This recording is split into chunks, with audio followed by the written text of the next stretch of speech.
Welcome to New Life Live with Stephen Arterburn. For 35 years, New Life has been transforming lives one at a time thanks to the giving hearts of you, our listeners. Our goal is to provide you with wisdom from God's Word to give you hope and help in life's hardest places.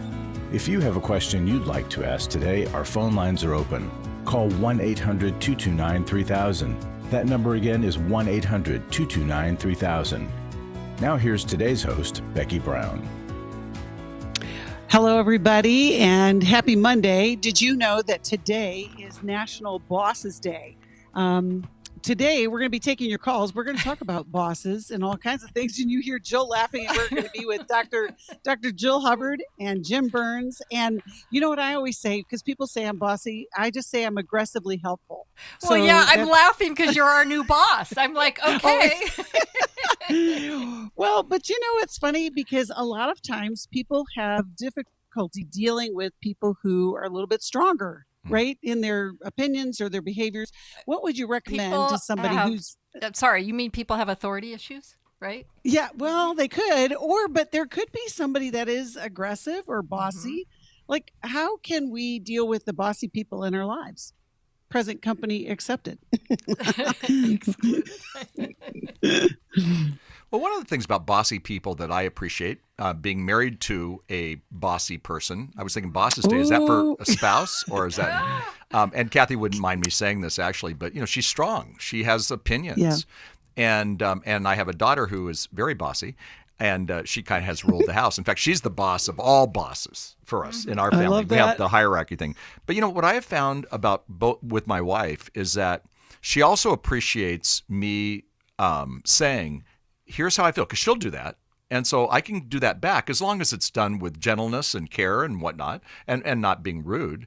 Kathy doesn't come off. She's strong, so she has strong opinions, Right.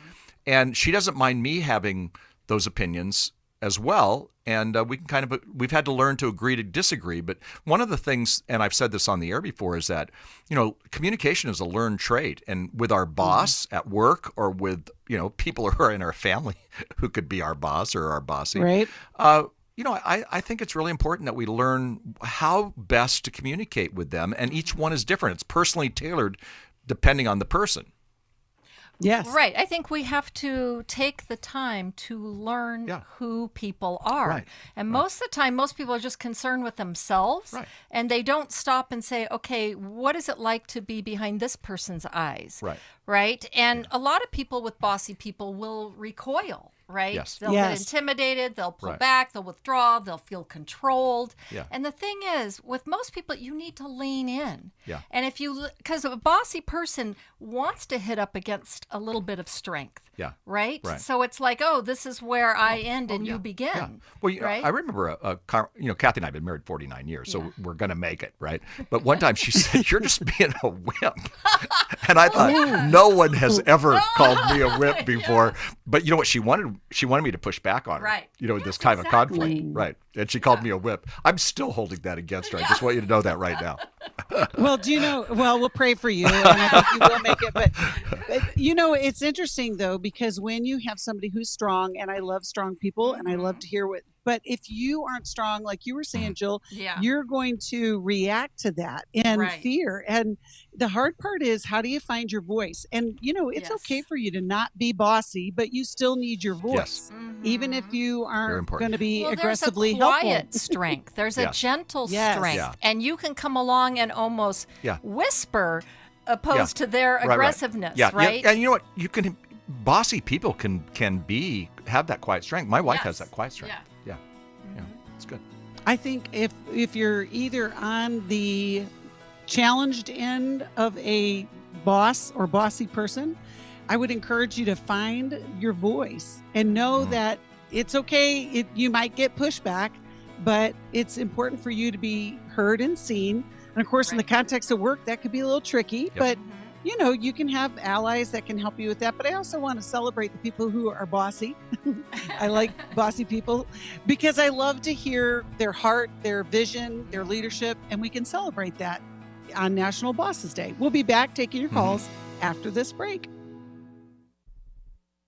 Our marriage was just so toxic and just so many simple interactions that turned into conflict. And so we signed up to participate in the workshop. This is Steve Arterburn. Our Intimacy in Marriage workshop examines the various types of intimacy, spiritual, emotional, and physical, as well as the challenges of experiencing true intimacy. The tools that we received from the Intimacy in Marriage workshop were tremendous. It was so much that we were able to take and utilize and actually come back and apply. Don't settle for a miserable marriage or even one that's just okay. It's possible to have that great marriage you always want. The next Intimacy in Marriage workshop is October 20th to the 23rd in Dallas, Texas. Call us at 1-800-NEW-LIFE to find out more or go to newlife.com. 1-800-639-5433. Best decision we could have ever made. There's no price that we can put on having healthy marriages.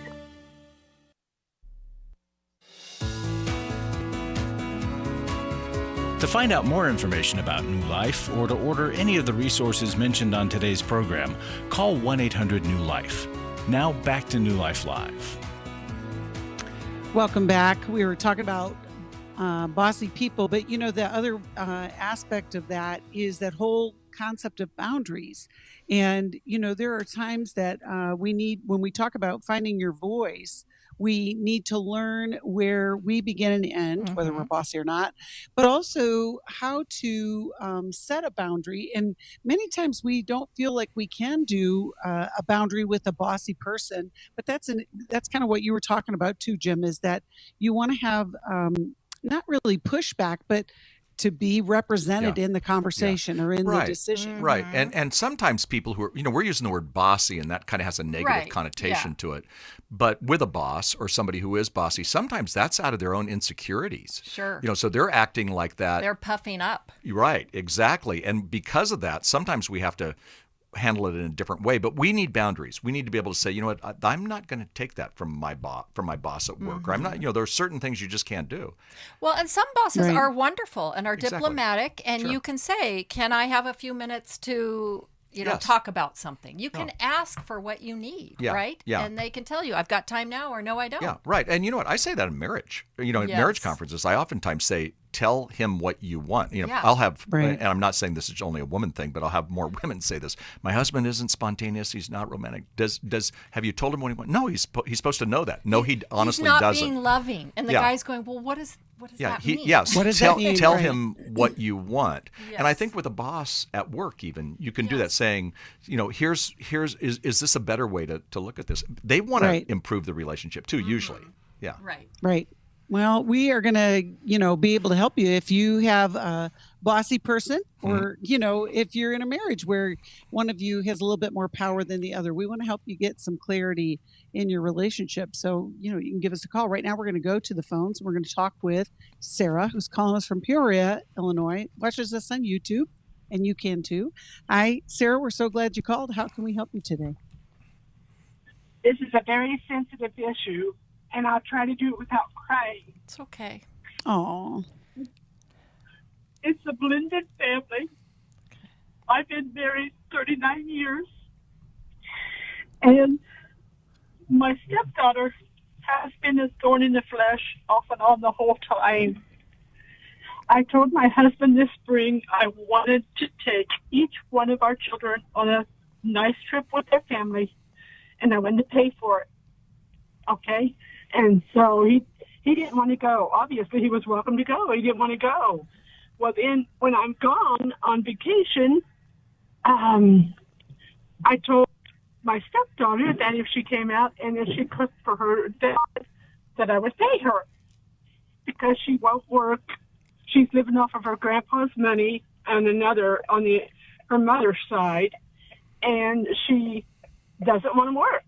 And so I told her, I said, if you come out, and I said, if you cook for your dad, I said, I'll pay you. Oh, okay. And so she comes out anyway, off and on. Long story short, I go on vacation, and I come back, and I'm doing something. I'm mowing the yard, and my husband gets really upset because I got some grass on his flowers, and he got really mad. And I thought that was kind of crazy for him to get so mad over something so trivial. Well, then he stayed mad, didn't speak to me for days.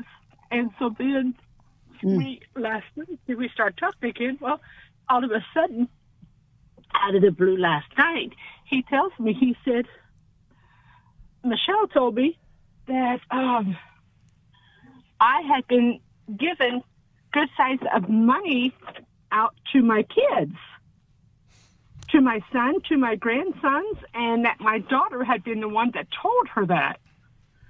Well, I called my son, and I said, have you talked to Michelle? And he said, no. And I called my daughter. I said, have you talked to Michelle? And she said, Mom, she said, I don't talk to her much.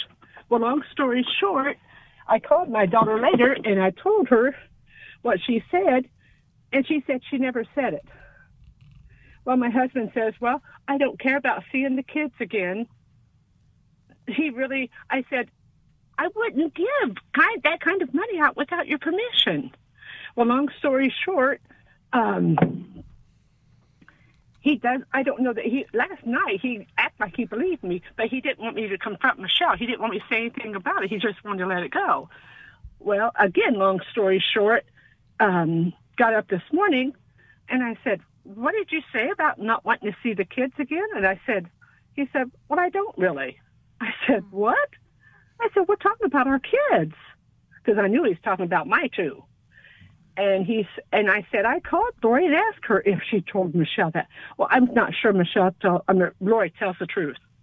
I said, Lori has never been the one not to tell the truth. So Sarah, it sounds like this is an ongoing disruption in the connection of the families and that you're trying to get to the bottom of it.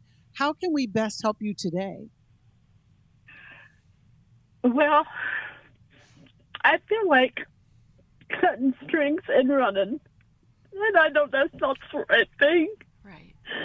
But I'm tired of hurting. I'm tired of... Yeah.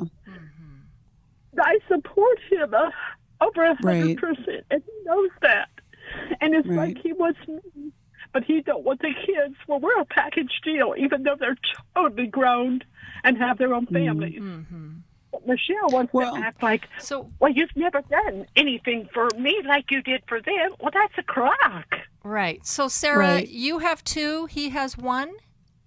Yes. Okay. And she's always been the one that's been difficult. And then you have these two kids that perhaps are not difficult, right? And so there may be some... Yes. There may be some envy there. But it sounds like she is one that stirs up strife. And having been with her dad for a week, she stirred it up.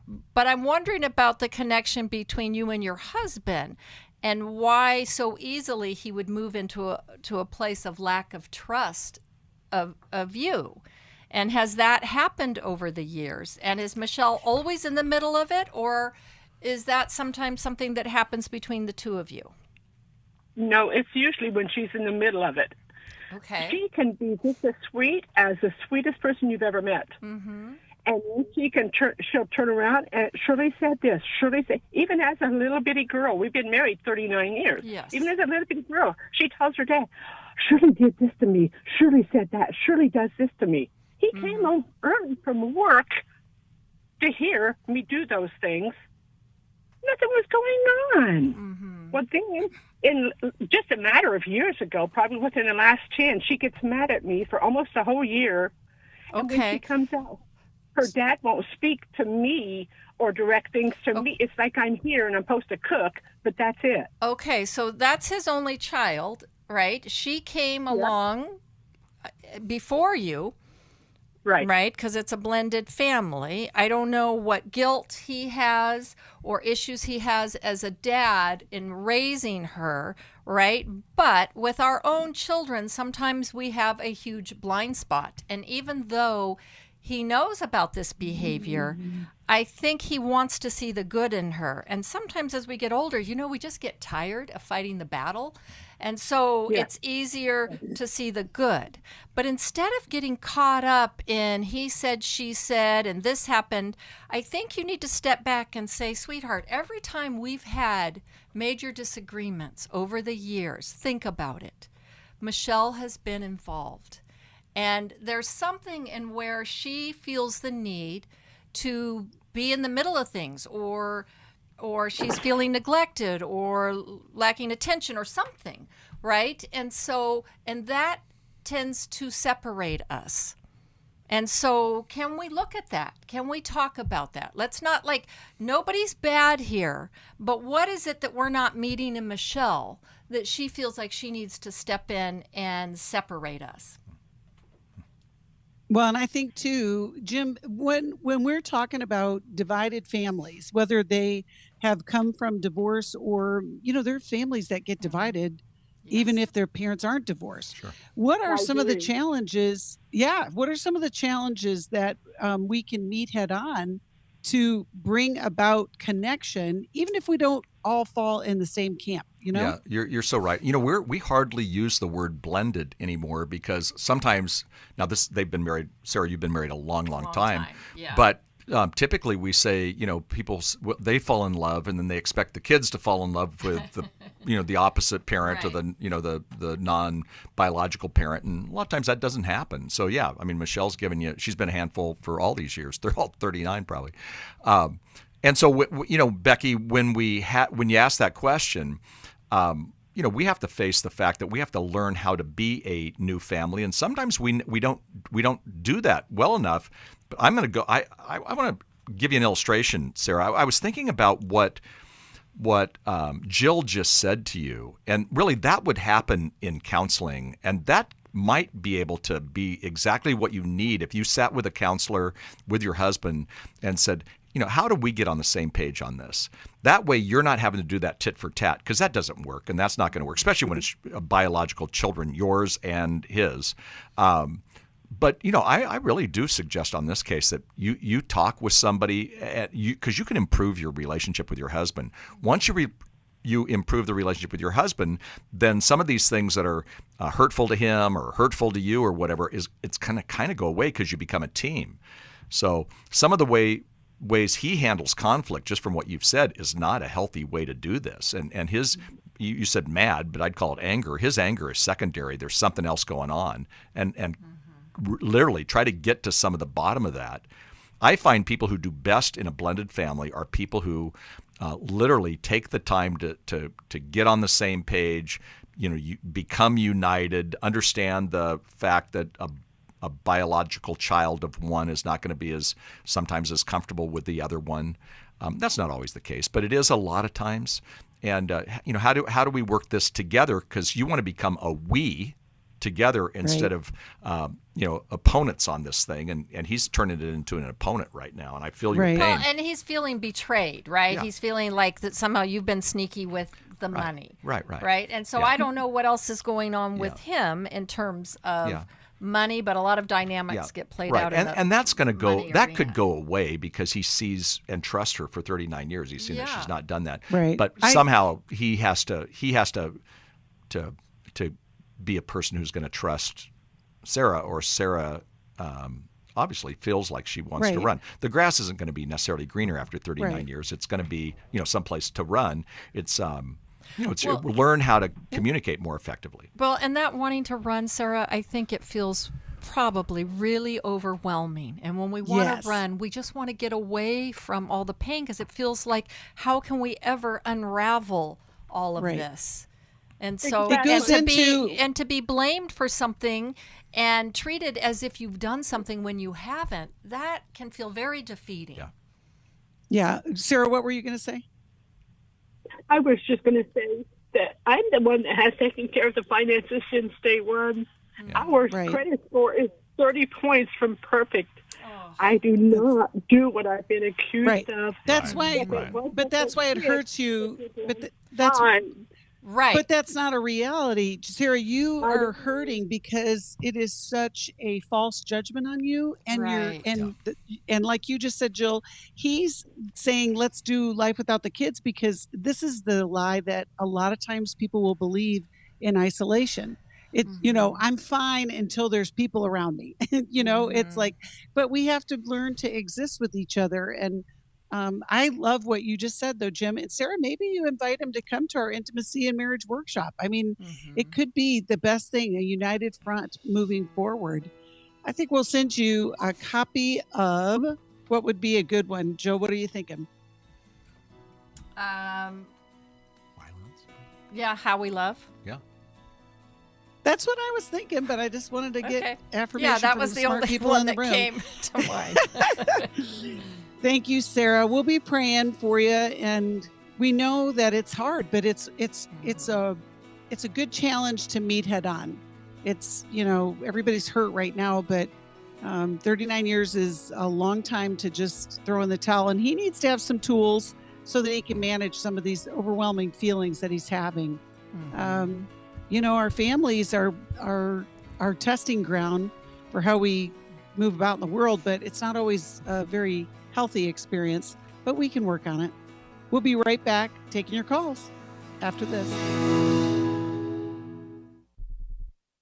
It had become very apparent that some of the things I was involved with were taking over my life. In today's world, men are barraged with inappropriate content and images all day, every day. Some say that certain behaviors are just no big deal. It's just part of being a guy. But it's simply not true. It's a battleground for every man, and the opportunities to fail are everywhere. New Life's Every Man's Battle Workshop can help. After 7 years, he just one weekend, a completely changed man. For over 20 years, New Life Ministries has been helping men regain their integrity and purity through their one-of-a-kind Every Man's Battle Workshop. He said, I think this is something that every man should go to. Married, dating, it was definitely life-changing. Now the workshop is coming to Washington, D.C. November 4th through the 6th. Don't wait for him to call. To find out more, call 1-800-NEW-LIFE or go to newlife.com. I just can't say enough of what New Life has done for our marriage. 1-800-NEW-LIFE. Chris Williams on coaching. Oftentimes I get asked, what is the difference between therapy and coaching? The biggest difference between the two is that a therapist is going to be looking for a diagnosable mental health condition, whereas a coach is going to look at a particular issue and help a person work through that. If you need a coach, call New Life today and ask about the New Life Coaching Network. Our coaches have been trained and screened with the same intensive process we use for our network counselors. If you're looking at an issue in your life that you just kind of want to change, whether it be your weight or leadership or other areas of behavioral patterns, check out coaching. There can be some really, really helpful things for you. Take control of your life and take action to achieve your goals. Call 1-800-NEW-LIFE. That's 1-800-639-5433 and talk to us about getting a New Life coach. 1-800-NEW-LIFE.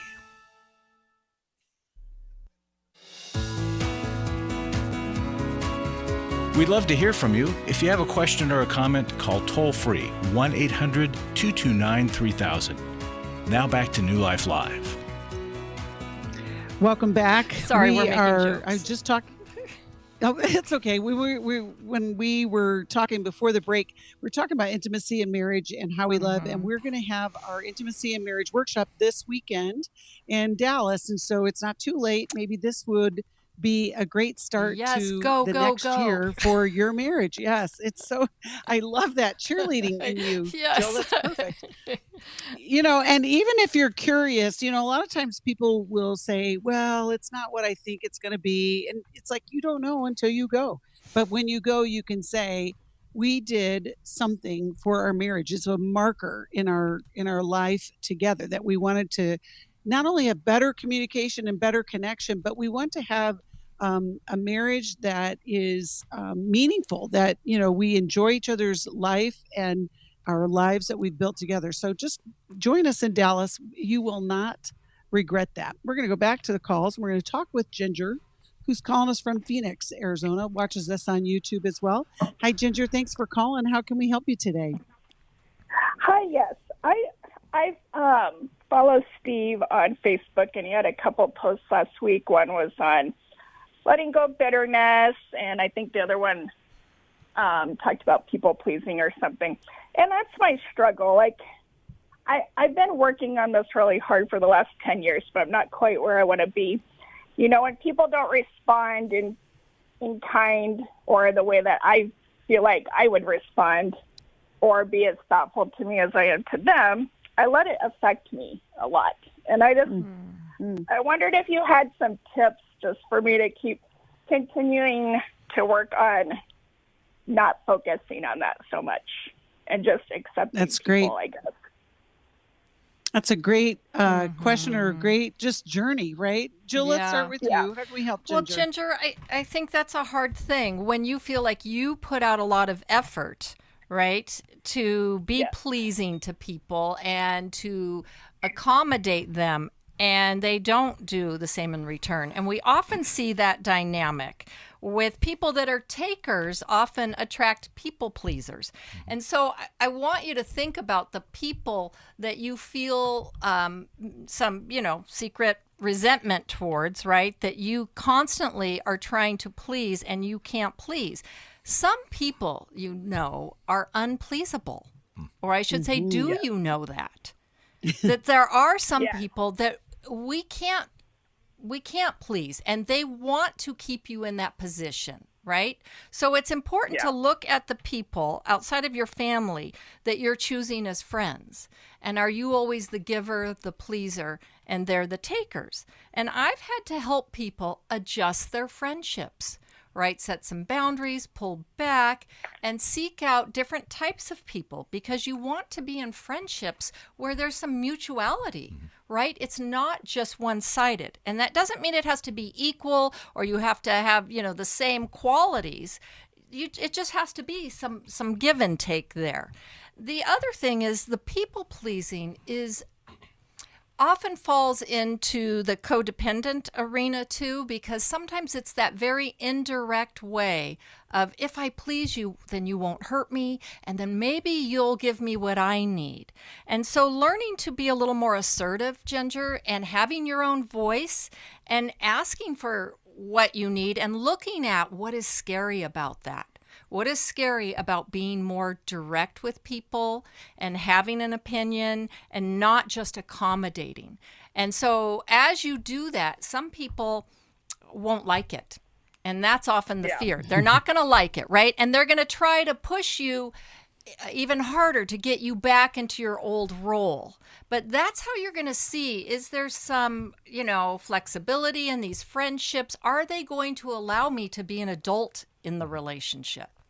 And then as you do that, right, some of that bitterness is going to go away because we are mad at them for not, meeting our needs that we haven't even told them about, right? Well, and I was wondering too, Ginger, what particular relationships is this occurring in? Is this like everybody that you are encountering, or do you have? Go ahead. No, there was a friendship I kind of had let go in this last year, but it kind of did start with in-laws, and so it's been a journey that's been going on for 20 years. In the last few years, I've learned, like you said, you can't always please everyone. Right. I feel like I do better with it in friendships just because I have started to just learn, okay, I don't have to bend over backwards, but I still struggle when it is within extended family. I think that's maybe the part I'm still struggling because you have that tie or social media or these things, and it makes it awkward because I want to be a nice person. I'm just a caring person, and so not everyone's that way back. That is true. It just gets awkward. It gets awkward. Yeah, it does. Well, Ginger, hold on. You can hear the music. Well, and I can tell that you're working on it. We're going to go to a break, but I don't want you to go anywhere. We got more to say. Because we want to hear from Jim. But, it is, I love that you just said, I want to be a nice person. I would venture to say you probably are a nice person. That's not the problem. And that's probably why this is going on for you, because our expectation a lot of times is that people will treat us the way that we treat them. And surprise, it doesn't always happen that way. And then you're just like, you're stunned when you get responses that you get. It's like, oh my gosh, I didn't know you had that in you to treat me like that. But I think there is a way to manage that and to let go of that resentment, because then that does impact how you go about in the world. We'll be right back and continue this call after. For most of my life, I've been dealing with an opiate addiction. Why is opioid addiction quickly becoming one of our nation's biggest killers?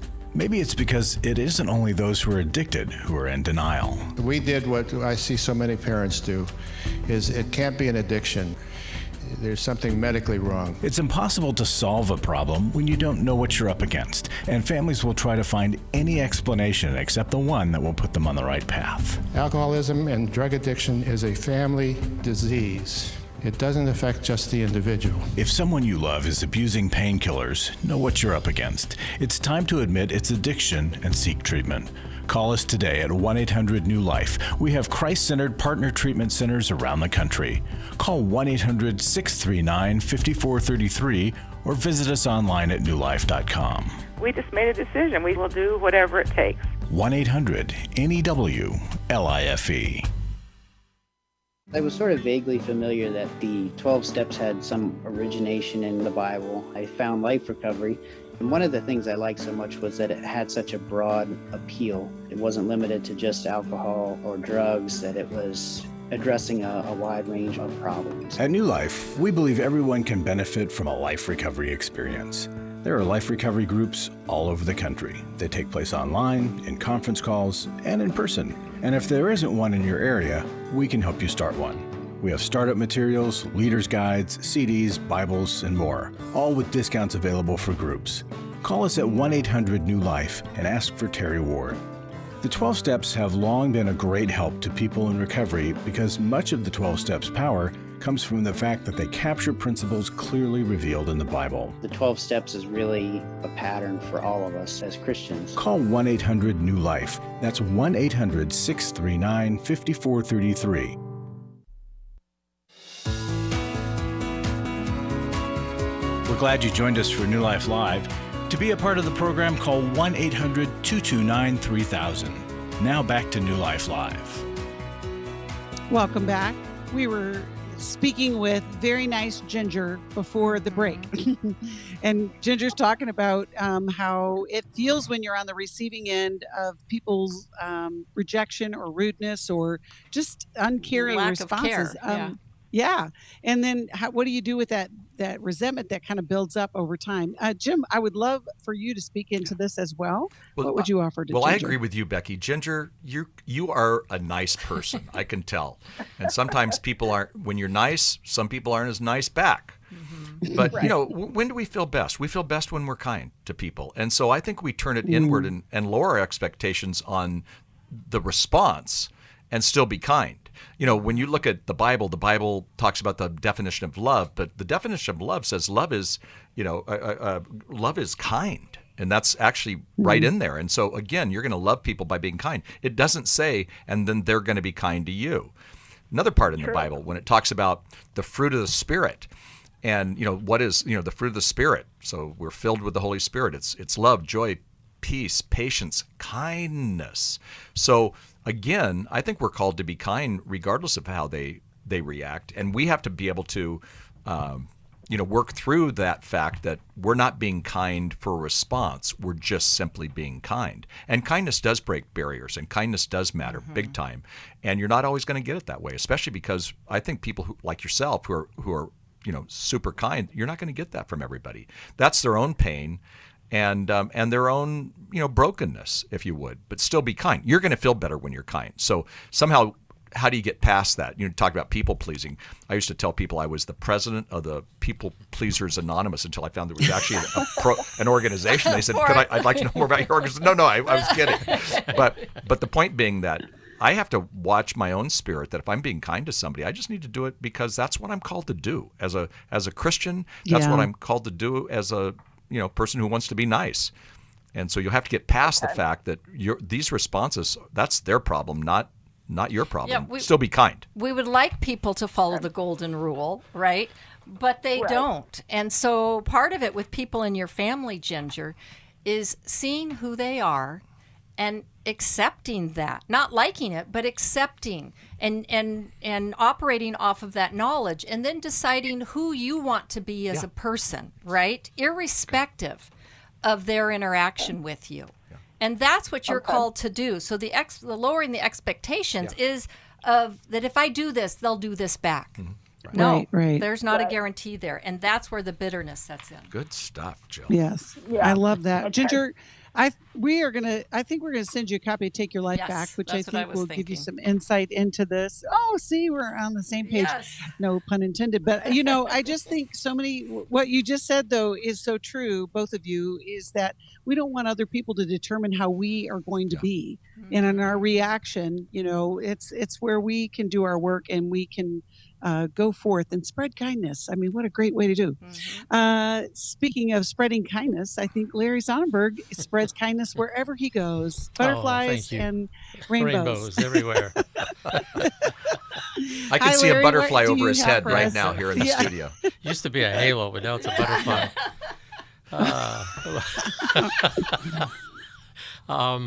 Oh my goodness. Friday is Intimacy and Marriage in Dallas, Texas. And this is another chance for me to share a testimony. And I like this one because part of what we do at New Life is we want people to take Romans 12:2 for people to learn to think differently, to change the way they think. And so listen to this testimony. I'm leaving the Intimacy and Marriage workshop with a newfound way of how I see my husband.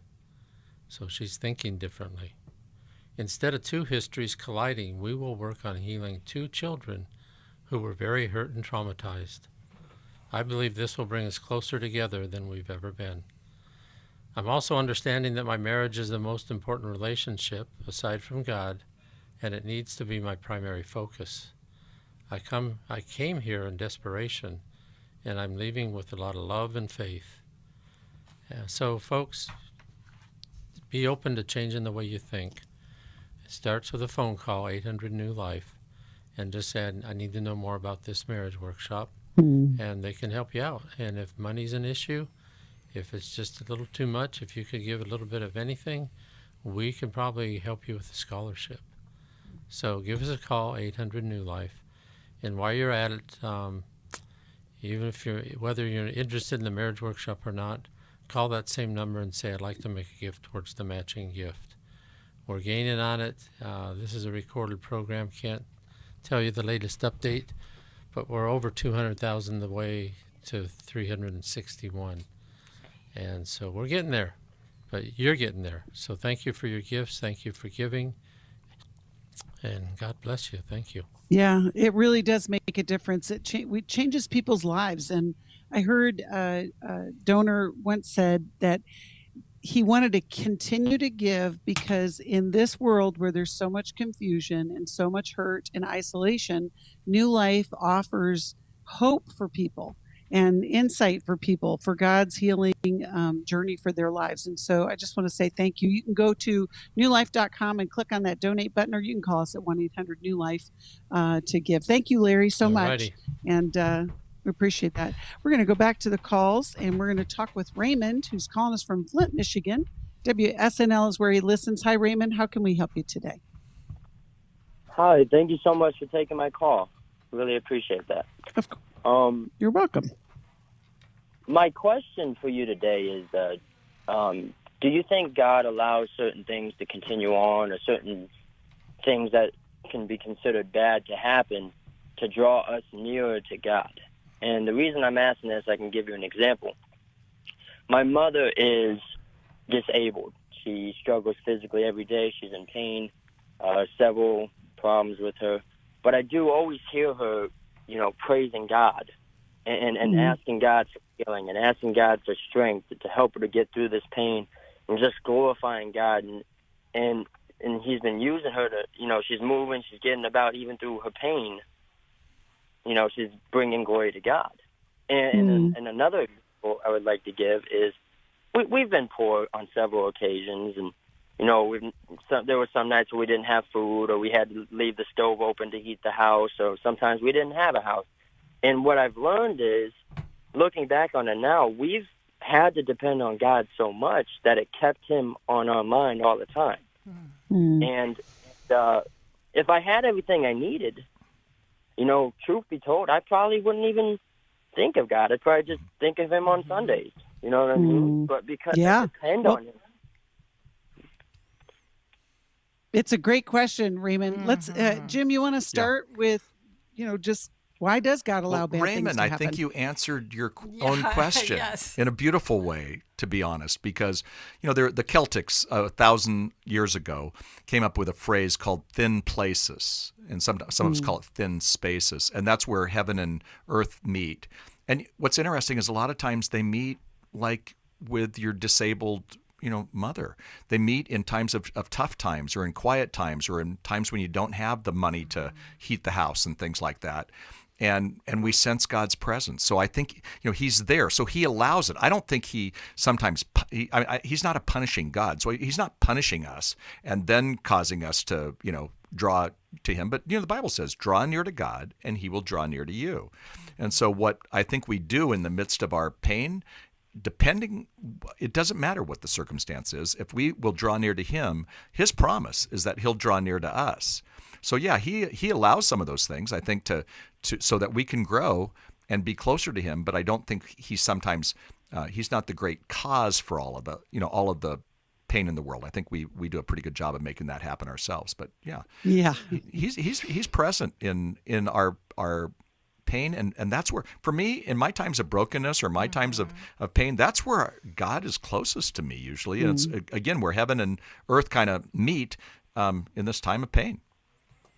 Jill? Right.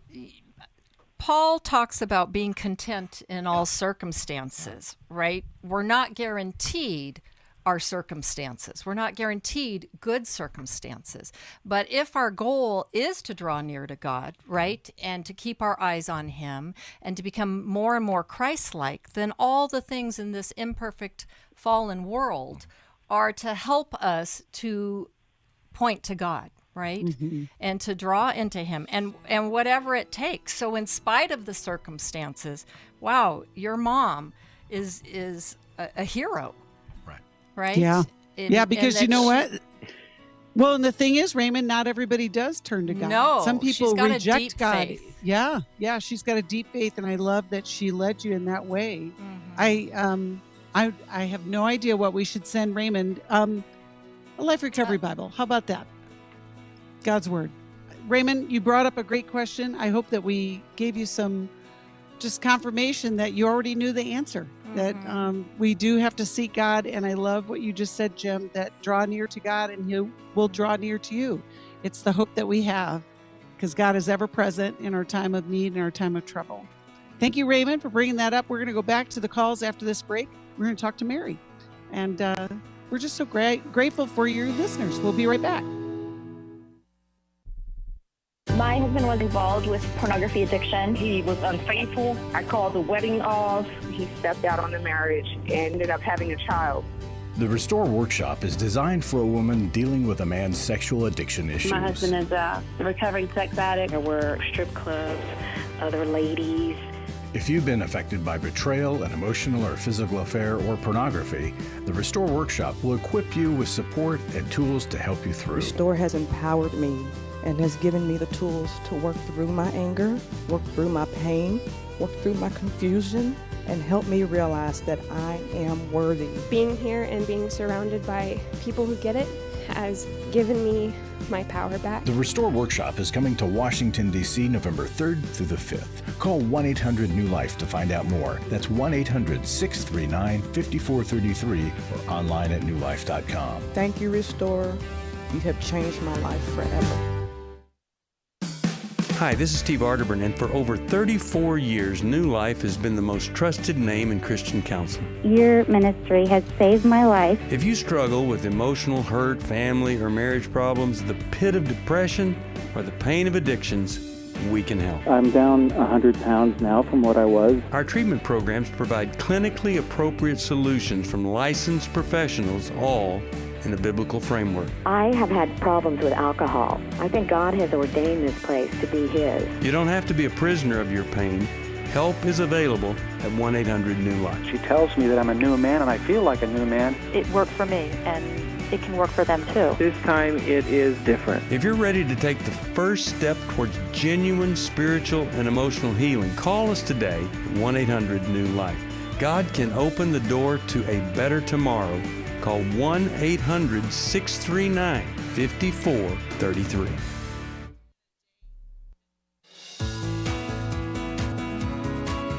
To find out more information about New Life or to order any of the resources mentioned on today's program, call 1-800-NEW-LIFE. Now back to New Life Live. Welcome back. We are going to have a special show tomorrow with Dr. Chris Thurman to discuss 12 of the most important psychological traits of Christ that we should focus on to experience emotional health. It will be interesting. And he's going to answer your calls as well. And so, you just might want to tuck that away. Think about some questions you might want to ask him. Right now, we're going to take a question from Mary, who's calling us from Philadelphia, Pennsylvania, listens on WFIL. Hi, Mary. How can we help you today? Hi. Thank you so much for taking my call. It's a tough one for me anyway. My high school sweetheart and I ran into each other several years ago, and I was separated. He's still married, and I have got my divorce, and it's been several years now, and he is still married, and I'm loaded with shame that I'm involved in this kind of a relationship. I sometimes feel like it's an out of body because I can't. I think about the pain for his wife, but he says she doesn't care, and I believe that because of they have cohabitated for like 20 years, but that doesn't mean I don't. She may not care. Right. He's taken and he's had a heart attack. He's had major eye surgery, and he's had to deal with a lot of things with his own children. All of that now is behind him, and he's still dragging his feet. And when I leave, he gets so unbelievably angry. It frightens me, and he tends to lure me back in. And this is a toxic dance. And I want to have the courage to say to him, I need to leave you, and if you really want to be with me, take care of everything and then come back. But when I've done that before, he just flips the hell out. So I'm really stuck, and I don't know what to do. So, Mary, his anger is working. Yeah. Right? It keeps you close. Exactly. It keeps you close. Okay, so you know this dance, and your stance is absolutely correct, right? And Mary, you're telling me this, you can't believe that you're even in this, right? That you've done this, because it sounds like it goes against what you believe. And Thank you. I do. Right? But it's hard because our emotions don't care what we believe.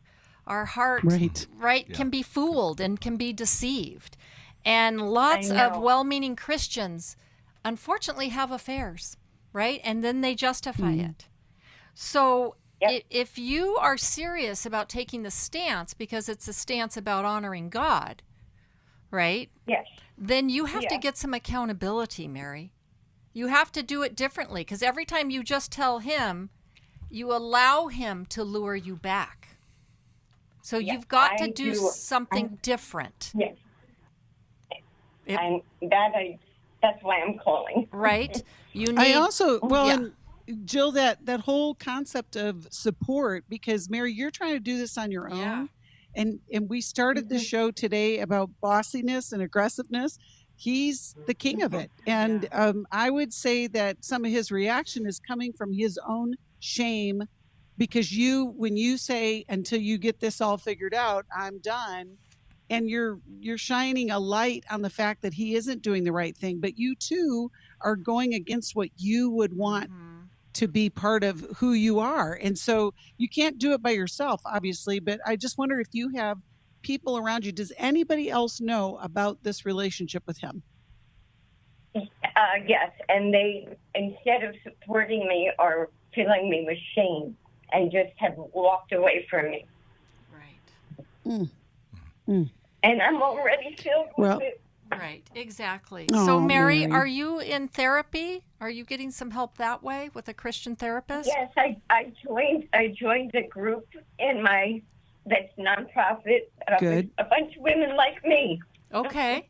And I have a counselor I just got. Perfect. So, Perfect. Because sometimes, you need to go outside of friends for the support when it's something. Because I can see where people are in a dilemma. They don't want to support you in this sin, right? Yet at the same time, you're trying to free yourself from it. And that's where we really need other people. So and Jill, talk about the power differential here for Mary is he is in control. Like, you don't have the control, Mary. Right. No. Right. And the thing is, too, even if his wife is the worst wife ever, it doesn't matter. It's still wrong. And see, he's holding on to both, Mary. He's not honoring her, and he's not honoring you. And so while it feels fun to, in a sense, be the special one, how special are you really? Right? That he's dangling you both along like this, and he's not being a trustworthy person on either side. Right. No. Well, Right? I would even wonder about future. Exactly. Jim, what would you what would you offer to Mary? Mary, I feel your grieving and I feel your pain, but I'm waving a red flag. Okay, and to me, when I'm waving a red flag, that says, and I'll use the word you used, it's a toxic relationship.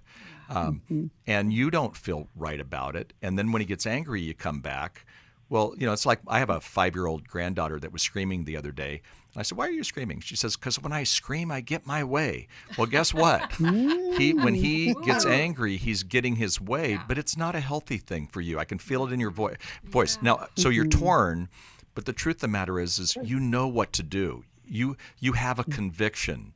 Be courageous. And this is a marathon. It's not a sprint. So maybe long term, he'll get his act together and he'll figure out something, and maybe you're a part of it, maybe you're not. But right now, he's not treating you with honor. He's not treating you with respect.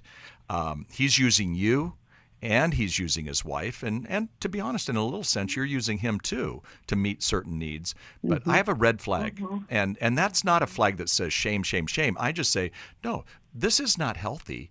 And I think, and you called us, and so I just want to say to you, with all love I can muster, be courageous, do the right thing, and you know what it is. In fact, my friend John Ortberg always says this: love God and do the right thing. Love God and do the right thing, and you know what to do.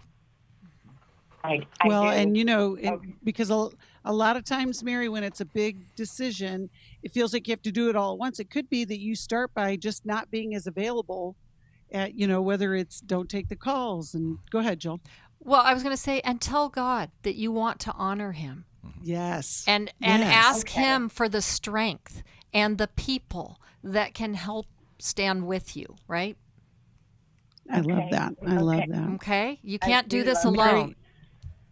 We are praying for you, Mary, and we will look forward to hearing back from you and to hear how God has answered that prayer. We're going to send you a copy of Healing is a Choice, because I think that will help you just on multiple levels. A lot of times it looks like the thing is the thing, but it's really all the stuff that's underneath it. And you got into the relationship for some unmet need, and now it's beginning to destroy you. We want for you to have freedom in your life. Thank you, Jim, and thank you, Jill. Thank you, listeners. If you need something, we're here for you. Call us, 1-800-NEW-LIFE.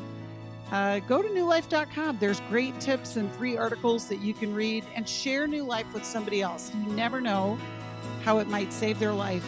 We appreciate you. Thanks for listening. Thanks again. We hope this program has helped you by giving you insights for handling the challenges you face in your life. We want you to know that we're here for you, but you also need to know that New Life Live is a listener-supported ministry. To make your donation or to get any of the resources mentioned on today's program, call 1-800-NEW-LIFE. That's 1-800-639-5433, or write to us at New Life Ministries, P.O. Box 1029, Lake Forest, California, 92609. Please join us again tomorrow for New Life Live. Hi, thank you for watching New Life Live. You know, New Life Live is a Christian counseling program where we deal with the hard questions about life, relationships, kids, free choice, freedom of will, whatever. It's all right there on New Life Live every day, every weekday, 1 p.m. Eastern, 10 a.m. Pacific. If you want to call into the live broadcast, you can find the schedule on newlife.com or click the social media link right below. You can see every episode of New Life Live on the New Life YouTube channel. Watch it with a friend, watch it later.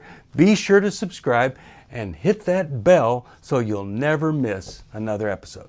So if you want to listen on the go, download the app. The link is right below. And I hope if you need some information, if you want to get some help, you'll call us at 1-800-NEW-LIFE. And I'll see you next time.